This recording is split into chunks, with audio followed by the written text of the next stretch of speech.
ಅಂತೂ ಇಂತೂ CET ಅಪ್ಲಿಕೇಶನ್ನ ನನ್ನ ಮಗನೇ ಹಾಕ್ಬಿಟ್ಟ. ಏನು ಪ್ರೀತಾ? ಏನೋ ಪ್ರೀತಾ, ಖುಷಿಯಾಗೋಯ್ತಾ ನಿಂಗೆ? ಏನು ತಂದಿದ್ದೀನಿ ಗೊತ್ತಾ? 1 ಲೀಟರ್ ದೇವಸ್ಥಾನ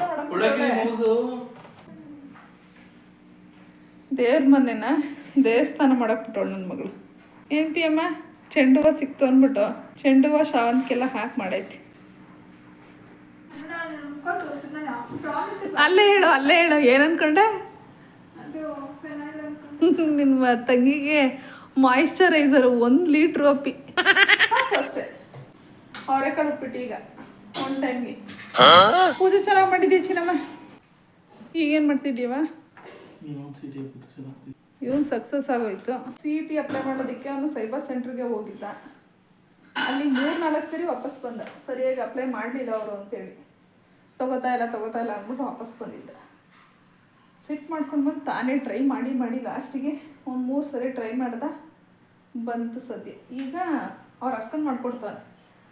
ಪ್ರಿಯಮ್ಮ ಅವ್ರದ್ದು ಕುಳಮಂದು 7 ರೂಪಾಯಿನ 700 ಏನಕ್ಕೆ? 100 ರೂಪಾಯಿ ನನ್ನ ಕಮಿಷನ್. ಕಮಿಷನ್ ಯಾಕೆ? ನಿಮ್ಗೆ ಓದಿಸ್ತಿರೋದಂತೀರ, ಇವ್ರಿಗೆ ಕಮಿಷನ್ ಬೇರೆ ಕೊಡ್ತಾರೆ ನಿಮಗೆ. ನನ್ನ ಮಗಳ. ಹಾಯ್ ಫ್ರೆಂಡ್ಸ್, ಎಲ್ರಿಗೂ ನಮಸ್ಕಾರ. ಇವತ್ತಿನ ಬ್ಲಾಗ್ನ ಸ್ಟಾರ್ಟ್ ಮಾಡ್ತಾ ಇದ್ದೀನಿ. ನಿದ್ದೆಗಣ್ಣಲ್ಲಿ ಏನೇನೋ ಮಾತಾಡ್ತಾ ಇದ್ದೀನಿ. ಅವ್ನು ಎಕ್ಸಸೈಸ್ ಮೇಲೆ ಇಟ್ಕೊಂಡು ಮಾಡ್ತವನು. ಫ್ರೆಶ್ ಅಪ್ ಆಗಿ ಬರಬೇಕು. ನಮ್ಮ ಕೋಳಿ ಮರಿಗಳಿಗೆ ಬೆಳಗಿನ ಬ್ರೇಕ್ಫಾಸ್ಟ್ ಒಗ್ಗರಣೆ ಅನ್ನಕ್ಕೆ ಇದು 3ನೇ ಸಲ. ಒಗ್ಗರಣೆ ಅನ್ನದ ಜೊತೆಗೆ ಅಯ್ಯೋ ಮೊಸರು. ಅವು ನನ್ನ ಕೈಯಲ್ಲಿ ಮೊಸರು ಅಂಟ್ಕೊಂಡಿತ್ತಲ್ಲ ಪಾಪ, ನನ್ನ ಕೈನೇ ಕುಕ್ಬಿಟ್ವು. ಚಿನಿ ಮರಿಗಳ ಈಗ ಅವ್ರು ಬಿಸಿ ನೋಡಲ್ಲ. ಬಂಗಾರಿ ಅಲ್ಲಿ ನೋಡಿ ಎಷ್ಟನ್ನ ವೇಸ್ಟ್ ಮಾಡಕ್ಕವೆ ಅಂತ ನೋಡಲಿ. ನೋಡು ನಿನ್ನ ಕೈಯಲ್ಲಿ ಮೊಸರು ಆಗೈತಲ್ಲ, ಅದನ್ನ ಕುಕ್ಕುತ್ತೆ. ಅದು ಎಷ್ಟು ನೋವುತ್ತೆ ಗೊತ್ತಾ? ನೀ ಕುಕ್ಕು ಏನೋ ಸಾರಿ ಕೊಕ್ಕು ತುಂಬ ಉದ್ದ ಆಗ್ಬಿಟ್ಟೈತೆ, ಚೂಪಾಗೈತಲ್ಲ. ಕೆಳಗಡೆ ಹಾಕ್ಬಿಡವ ಚಿನಿ, ಕೆಳಗಡೆ ಹಾಕವ. ಕರೆಕ್ಟಾಗಿ ಹಾಕಪ್ಪ. ಈ ಕಡೆ ಬಾ ಬಾಬು, ಇಲ್ಲಿ ಬಾ, ಇಲ್ಲಿ ಬಾ ಬಂಗಾರಿಗಣ, ಇಲ್ಲಿ ಬಾ ಈ ಕಡೆ. ಹೊಟ್ಟೆ ಉರಿಯುತ್ತೆ ಮಾತ್ರ. ಅವು ನಿಜವಾಗ್ಲೂ ನಮ್ಮ ಮಕ್ಳುಗಳೇ. ಅವಕ್ಕೆ ಏನೋ ಹಾಕಿಲ್ಲ ಅಂದ್ರೆ ಹೊಟ್ಟೆ ಉರಿಯುತ್ತೆ ಅಲ್ವಾ ಅಪ್ಪಿ? ಏನಂದ್ರೆ ಅವು ಇಷ್ಟಪಟ್ಟು ತಿನ್ನೋದಲ್ಲ. ನಾವೇನೋ ಅದನ್ನ ಕಟ್ ಮಾಡಿ ತಿನ್ನಬೇಕು ಅಂತ ಯಾವುದೇ ಕಾರಣಕ್ಕೂ ಮನಸ್ಸಲ್ಲಿ ಇಟ್ಕೊಂಡು ಸಾಕ್ತಾ ಇಲ್ಲ. ಅವು ನಮ್ಮ ಜೊತೆ ಬೆಳೀಲಿ, ಇರೋ ತನಕ ಚೆನ್ನಾಗಿರ್ಲಿ ನಮ್ಮ ಜೊತೆ ಅಂತ. ನಮಗೂ ಒಂದೊಂದು ಪ್ರಾಣಿಗಳಂದ್ರೆ ಭಾರಿ ಇಷ್ಟ. ಏನೋ ಸಣ್ಣ ಮರಿ ತಂದಿದ್ದು ನಿಜವಾಗ್ಲೂ ಸತ್ತೋಗ್ತವೆ ಅಂತಲೇ ಅನ್ಕೊಂಡಿದ್ದೆ. 2 ದಿನನೂ ಬರಲ್ಲ ಅವು ಅಂತ. ಆದರೂ ದೇವರು ಪಾಪ ಅವಕ್ಕೆ ಆಯಸ್ಕೊಳ್ತಾವೆ. ನಿಜವಾಗ್ಲೂ ಕೆಲವು ಮರಿಗಳು ಹೇಳಕ್ಕೆ ನಮ್ಮ ಸತ್ತೋಗ್ತವೆ. ಅದರಲ್ಲಿ ಈ ಥರ ಅದು ಪುಟಾಣಿ ಮರಿಗಳು. ಕೈಯಲ್ಲಿ ಒಂದು ಅಂಗೈಯಲ್ಲಿ 3 ಹಿಡ್ಕೊಬೋದಿತ್ತು, ಅಷ್ಟು ಸಣ್ಣ ಮರಿಗಳವು. ಈಗ ನೋಡಿದ್ರೆ ಖುಷಿ ಆಗುತ್ತೆ. ಹಳೆ ಫೋಟೋ ಹಳೆ ವಿಡಿಯೋಗಳು ನೋಡ್ತಾ ಇದ್ದಂತ ಭಾರಿ ಖುಷಿ. ನಮ್ಮ ಮನೇಲಿ ನನ್ನ ದೊಡ್ಡ ಮಗಳು, ನಾನು, ನನ್ನ ಚಿಕ್ಕ ಮಗಳು ರೀತುನೂ ಅಷ್ಟೇ. ಅವನೊಂಥರ ಇದು ಎಂಥದ್ದು, ಅವ್ನಿಗೆ ಯಾವಾಗ ಬೇಕೋ ಒಂದು ಪಿಂಕ್ ಒಂದು ಎತ್ಕೋತಾನೆ ಅಪ್ಪಿ ಅಷ್ಟೇ. ಪಿಂಕ್ ಒಂದು ಬಿಟ್ರೆ ಯಾವುದೂ ಎತ್ಕೋತಿರ್ಲಿಲ್ಲ ಅವಾಗ ಅವನು. ನಾನು ಸಾಕಿ ಬೆಳೆಸಿರೋ ಅಂತ ಮಗು ಅಂತಾನೆ. ಕೈಲಿ ಏನೋ ಅಂದಿದ್ದ, ನನ್ನ ಕೈಲಿ ಎತ್ತಾಡ್ಸಿರೋ ಮಗು ಅಂತ. ಕೈನಲ್ಲಿ ಎತ್ತಾಡ್ಸಿರೋ ಮಗು, ನನ್ನ ಕೈಲಿ ಬೆಳೆದಿರೋ ನನ್ನ ಮಗನ ಡೈಲಾಗ್, ನನ್ನ ಕೈಲಿ ಬೆಳೆದಿರೋಂಥ ಮಗು ಅಂತಾನೆ. ನಾನು ಎತ್ತಾಡ್ಸಿದ ಮಗು. ಅದೇ ನಾನು ಎತ್ತಾಡ್ಸಿದ ಮಗು ಅಂತಾನೆ ಇದ್ದಿದ್ದು ಅವತ್ತು. ನಾನು ಎತ್ತಾಡ್ಸಿದ ಮಗು ಅಂತಾನೆ. ಅವ್ನು ಸಣ್ಣ ಪಾಪಗಳಲ್ಲಿ ಎತ್ಕೊಳ್ಳೋನು ಚಿಕ್ಕದ್ರಲ್ಲಿ ಇದ್ದಾಗ. ಈಗಂತೂ ಒಂದಿನಕ್ಕೂ ಮುಟ್ಟಿಲ್ಲ, ಆದ್ರೂ ಡೈಲಾಗ್ ಮುಟ್ಟಿ ಚೆನ್ನಾಗಿ ಹೊಡಿತಾನೆ. ಒಗ್ಗರಣೆಲ್ಲ ಮಾಡಿದ್ದು ಉಳಿತು. ನನಗೆ ತಿನ್ನಕ್ಕಾಗಲ್ಲ, ಬೆಳಗ್ಗೆ ಟೈಮ್ ಸ್ವಲ್ಪ ಅಭ್ಯಾಸ ತಪ್ಪಿಬಿಟ್ಟೈತೆ. ಅಲ್ಲಿಗೆ ಬಾಕ್ಸಿಗೆ ತೊಗೊಂಡೋಗಿ ಅಭ್ಯಾಸಕ್ಕೆ. ಬೆಳಗ್ಗೆ ಟೈಮು ಬೇಗ ತಿಂದು ಅಭ್ಯಾಸ ಇಲ್ಲ ಈಗ, ಹಂಗಾಗಿ ಸ್ವಲ್ಪ ಉಳಿಸಿದ್ದೆ.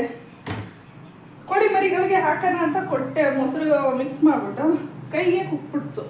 ಮೊಸರು ಅಂದರೆ ಇಷ್ಟ ಅಂತ ಇವತ್ತು ಗೊತ್ತಾಯಿತು. ಹಾಲು ಮಾತ್ರ ಕೊಡ್ತಿದ್ವಿ ಏನವ, ಇನ್ಮೇಲೆ ಮೊಸರನ್ನು ಶುರು ಮಾಡು. ಅದು ಹಾಲಿನ ಪೌಡ್ರ್ ಐತೆ ಕಣಪ್ಪಿ, ಪ್ರೋಟೀನ್ ಪೌಡ್ರ್ ಹಾಕ್ಕೊಡಮ್ಮ. ಇವ್ರು ಕೊಬ್ಬು ಇರುತ್ತೆ, ಕುಡಿಯಲ್ಲ ಇವರು. ಸುಮ್ಮನೆ ಯಾಕೆ ವೇಸ್ಟ್ ಮಾಡೋದು?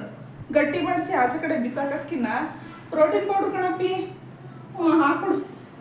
ಏನಾಗಲ್ಲ, ತರಿಸ್ಕೊಂಡು ನಾನು ಕುಡಿತೀನಿ ಅಂತ ಸುಮ್ಮನೆ 500-600 ರೂಪಾಯಿ ದಂಡ ಮಾಡೋದಕ್ಕೆ. ಮಕ್ಳಿಗಾರ ಕೊಡು ಒಂಚೂರು ಹಾಲು ಮಿಕ್ಸ್ ಮಾಡಿಬಿಟ್ಟು. ಇಲ್ಲ ಹಂಗೆ ತಿನ್ನೋದಾರ ಪೌಡ್ರ್ ಕೊಡ್ತೀಯಾ? ಗಂಟಸಿ ಹಾಕೊಳ್ಳೋದೇ ಗೊತ್ತಿಲ್ಲ. ಕಾಫಿ ನಿಂಗೆ ಬೇಡವಾ? ನಿನ್ನೆ ಬ್ಲಾಗ್ನ ಇವತ್ತು ಕಂಟಿನ್ಯೂ ಮಾಡ್ತಾ ಇದ್ದೀನಿ. ಇವತ್ತು ನನ್ನ ಮಗಳು ಒಗ್ಗರಣೆನ ಮಾಡಿದ್ಲು, ತಿಂದ್ವಿ. ಈಗ ಒಂದು ಸ್ವಲ್ಪ ಕಾಫಿ ಕುಡಿದ್ಬಿಟ್ಟು ಹೊರಡ್ತೀವಿ. ಅವಳು ಕಾಲೇಜಿಗೆ ಹೊರಡ್ತಾಳೆ. ಒಂದು 10 ನಿಮಿಷ ಕೆಲಸ ಅವಳಿಗೆ. ಅಲ್ವಾ ಅಪ್ಪಿ? ಕಾಲೇಜಲ್ಲಿ ನಿಮ್ಗೆ ಒಂದು 10 ನಿಮಿಷ ಕೆಲಸನಾ? ಅಷ್ಟೇನೇ ಅಲ್ವಾ? ಈಗಂತೂ ಪುರ್ಸೊತ್ತ ಇಲ್ದಂಗೆ ಆಗ್ಬಿಟ್ಟೈತೆ ನನಗೂ. ಅಭಿ ನನ್ನ ಕ್ಲಿಪ್ ಐತೆ ನೋಡುವ, ನನ್ನ ಕ್ಲಿಪ್ಪು ಎಲ್ಲ ಇಟ್ನಲ್ಲ, ಬರೀ ಕ್ಲಿಪ್ ಬುಕ್ ಅದೇ ನನಗೆ. ನೋಡಿ ಹಿಂಗೆ ನೈಟಿಲಿ ಒರೆಸ್ಕೊಳ್ಳೋದು, ಹಳೆ ನೈಟಿನಲ್ಲಿ. ನಮ್ಮ ಮನೇಲಿ ಟವಲ್ಗಳಿಲ್ಲ, ನಮ್ಮ 3 ಜನಕ್ಕೂ ಅಲ್ವಾ? ನನಗೂ ಅಷ್ಟೇ ಟವಲಲ್ಲಿ ಒರ್ಸೋಕೆ ಇಷ್ಟ ಆಗಲ್ಲ. ನಾನು ನನ್ನ ಮಗಳು ಚಿಕ್ಕ ಗುಂಡಮ್ಮ. ಅಪ್ಪಿ ದೇವ್ರ ಪ್ರಸಾದ ಕಣವ ಇದು, ವೆಂಕಟೇಶ್ವರ ಪ್ರಸಾದ ಇದು. ಬಾ, ಹೌದು ಪೂಜೆ ಮಾಡಿಸ್ಕೊಂಬಂದ್ವಲ್ಲ.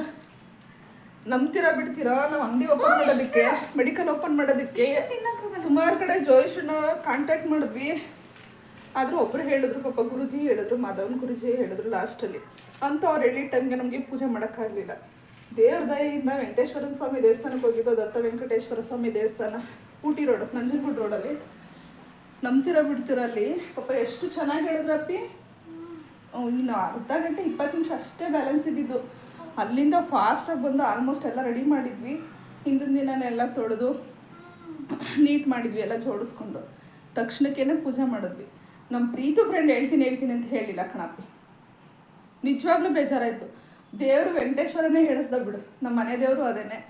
ಹಂಗಾಗಿ ವೆಂಕಟೇಶ್ವರನೇ ಹೇಳಿಸ್ದಂಗೆ ಆಯಿತು. ತುಂಬ ಖುಷಿ ಆಯಿತು. ದೇವಸ್ಥಾನಕ್ಕೆ ಹೋಗಿ ಪೂಜೆ ಮಾಡಿಸ್ಕೊಂಡು ನಾವು ಎಷ್ಟು ಖುಷಿ ಆಯಿತು ಅಂದರೆ ಅವತ್ತು ಭಾರಿ ಖುಷಿ ಆಯಿತು. ಹೀರೋಯಿನ್ ಥರ ರೆಡಿಯಾಗಿ ಹೋಗ್ತಿದ್ಯಲ್ಲವ ಕಾಲೇಜಿಗೆ? ನೀ ಕಾಲೇಜ್ಗೆ ಹೋಗ್ತಿದ್ಯಾ, ಫಂಕ್ಷನ್ಗೆ ಹೋಗ್ತಿದ್ಯವ? ಕಾಲೇಜ್ಗೆ ಹೋಗ್ತಿಲ್ಲ, ಅಲ್ಲಿ ಕ್ಲಾಸ್ಗೆ ಹೋಗ್ತಿಲ್ವಲ್ಲ. ಓ ಹಂಗೆ. ನಲ್ಲಿ ಕಾಲೇಜ್ಗೆ ಹೋಗ್ತಿದ್ಯಾ ಇಲ್ವೋ? ಮತ್ತೆ